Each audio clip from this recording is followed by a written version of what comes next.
Greetings everyone, my name is Jonathan Bailey from the website Plagiarism Today, which can be found at plagiarismtoday.com, and today I want to take a few moments and respond to the Where's the Fair Use, the WTFU campaign begun by Doug Walker, aka the Nostalgia Critic, and other YouTubers who are very upset and angry at the current copyright climate on YouTube. Specifically, I want to respond to Doug Walker's video that he made on this, because I get the feeling he's got a good grasp of the symptoms of the problem, and that's because he lives the symptoms every single day, but I don't think his grasp of the actual nature of the problem is necessarily there.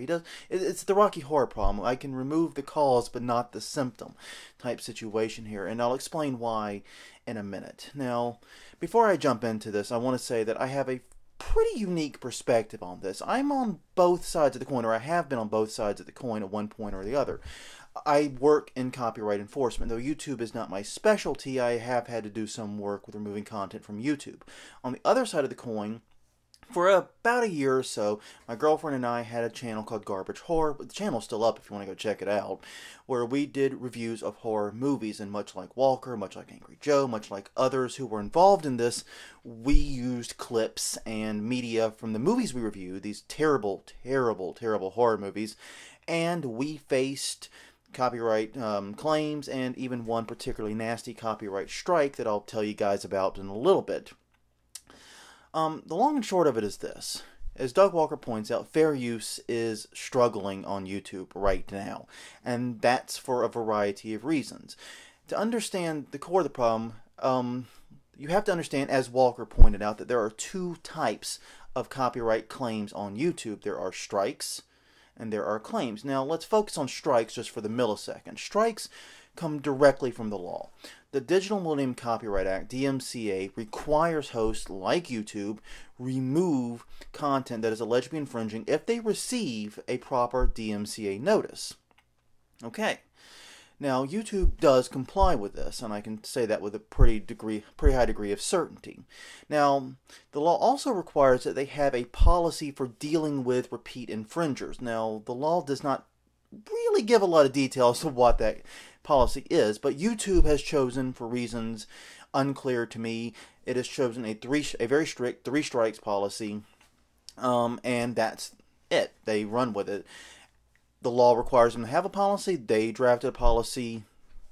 I guess that's the end of that conversation. But that covers the strike side. It's the claim side that seems to be far more controversial, and for understandable reasons. You see, the copyright claim side is completely YouTube's machination. It does not exist in any law.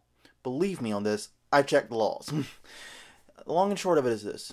When YouTube was really starting to ramp up and get popular, it was receiving so many DMCA notices that it was finding it burdensome to comply with them all. And either A, they were going to fall behind and possibly lose that safe harbor protection that the DMCA provides them, or as an alternative, they were going to find it so burdensome that they could not possibly stay open. Basically, they needed so many people handling these copyright infringement claims that they were going to have to shut their doors.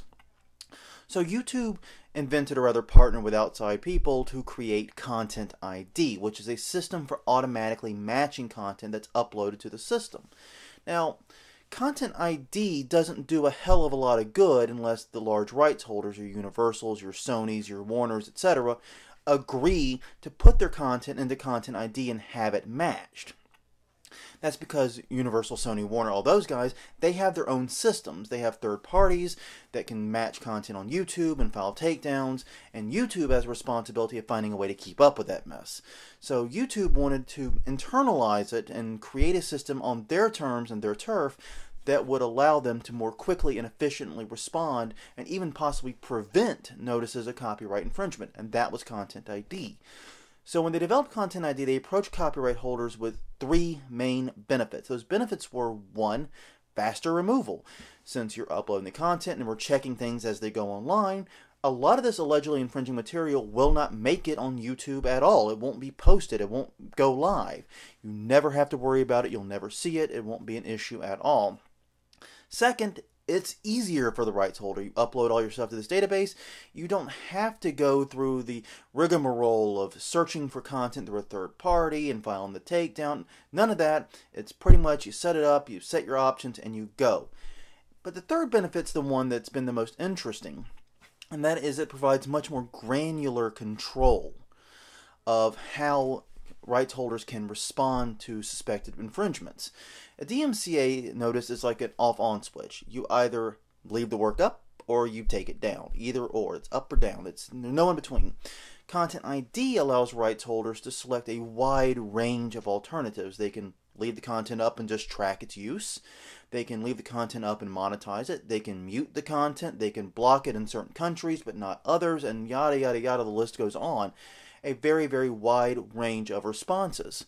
Well, the issue with that is, like I said, all of this is nearly automated. Rights holders go, they set their whatever their desired level is and run with it.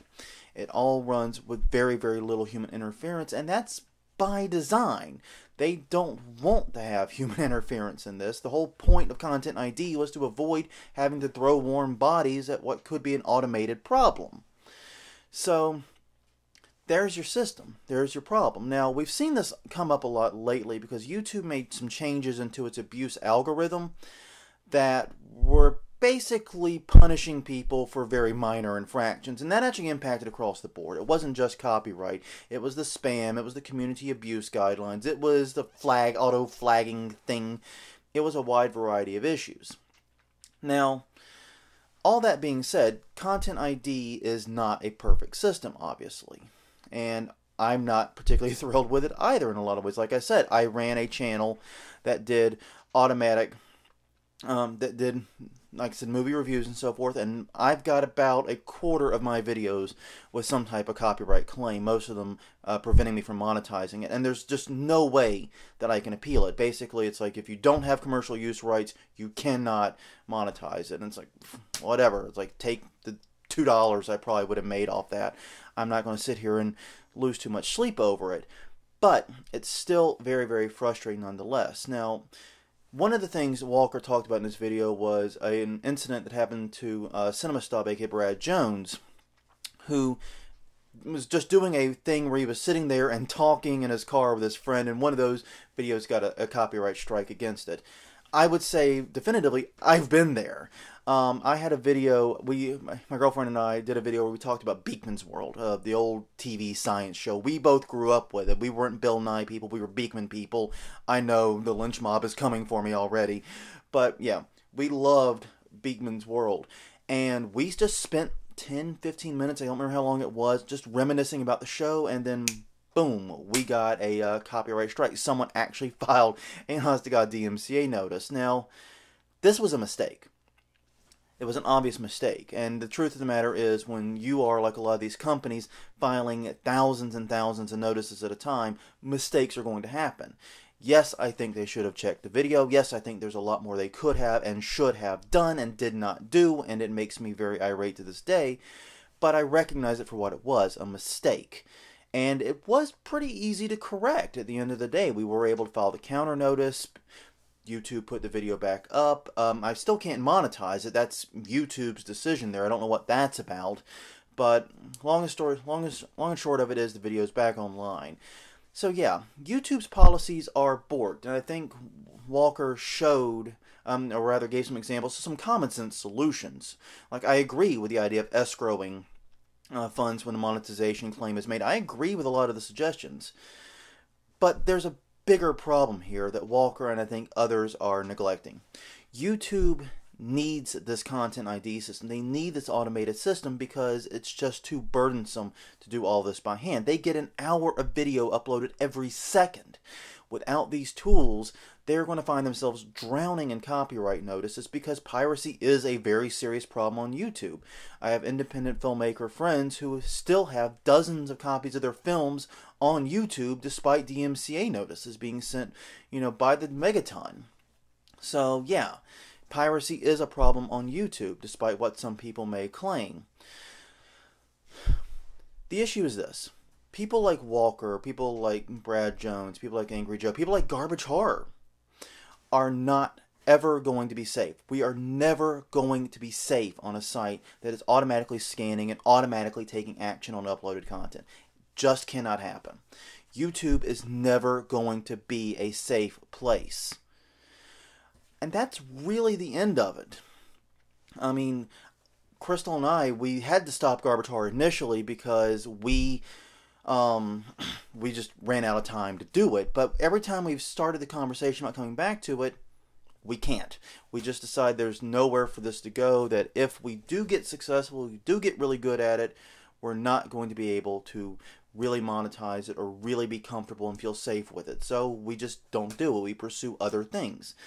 And I'm not saying I want to see Brad Jones stop what he's doing, or Doug Walker or anyone, but I'm saying that was a decision we reached, and unfortunately I think it's the only sane decision. Like I said, as long as YouTube is doing this, and YouTube has to do this for the sake of their own sanity, I just don't see another outcome. So, despite what Walker says, I don't see mustache-twirling, evil, studio heads trying to stifle free speech and fair use on YouTube. That's not what this is about. This is about YouTube implementing a system to automate a very burdensome process to them that is imperfect and is never going to be perfect.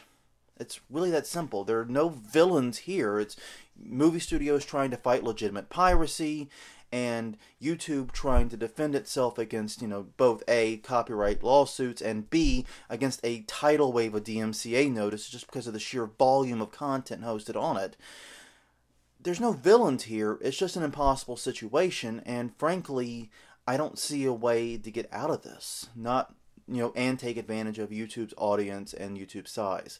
So if Walker and company wanted to create a new video hosting site dedicated to people who are making fair use of clips, might be an interesting idea.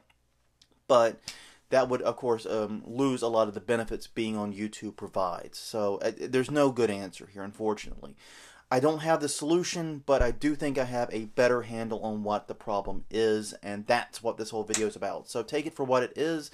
As a guy who has been on both sides of this coin, I know how frustrating this is. I am very sympathetic, but got to remember there aren't any real villains here. The studios are just trying to stop piracy. YouTube is trying to save their own skin, and at the end of the day, it's just a big ball of mess, and there's not really much that can be done about it. So on that note, everyone, thank you for humoring me for these 12-ish minutes, and I will see you guys next time.